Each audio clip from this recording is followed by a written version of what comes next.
Hello and welcome everyone. This is Type V3 with a B25 review of the Wave 2A Acid Rain World releases. This wave of figures includes a revamped version of the Stronghold in marine colors, as well as the first release of the Laurel in sand colors. We'll start with the Stronghold, and there's not really too much new here outside of the obvious cosmetic changes. This is largely the same toy as the Jungle Stronghold, only in a different color scheme and an additional armor plate around the helmet.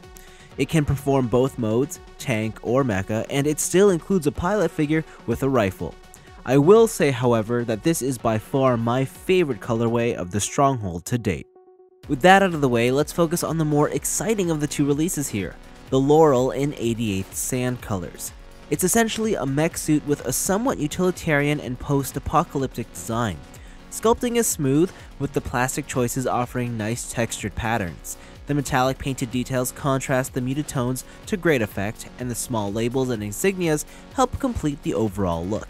It's a cool mech suit, although I will admit that this figure is begging for a gritty and heavily weathered finish. For articulation, the shoulders rotate and hinge outwards. There's a bicep cut, double jointed elbows, and the right arm has a wrist hinge, swivel, and hinged fingers. There's a small waist swivel, hips are on ball sockets, thigh swivels, single joint at the knee, ankle tilts, and a toe joint. As for the shoulder cannon, it's on two simple swivels. The Laurel also includes a basic pilot figure along with his own weapon. The cockpit opens up in two stages, and the pilot can be seated in comfortably. There's even a mount to store the pilot's rifle on the back of the mech. Additionally, the waist, arms, and cannon can all be removed and combined with other B25 releases for your own custom creations.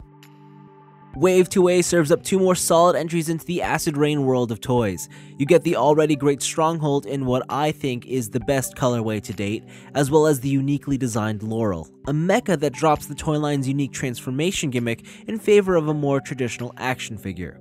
Now personally, I like transforming toys, and because of this, I did find the Laurel less appealing. However, the cross-compatibility of parts ensured that I still found value in it. Furthermore, I think it goes without saying that this is a toy line that will only get better with every subsequent release. The Wave 2A figures represent a good idea of what B25 is all about, and isn't a bad place to start if you're at all tempted. But that's all from me. Thanks for watching, hope you enjoyed it, and I'll see you in the next review.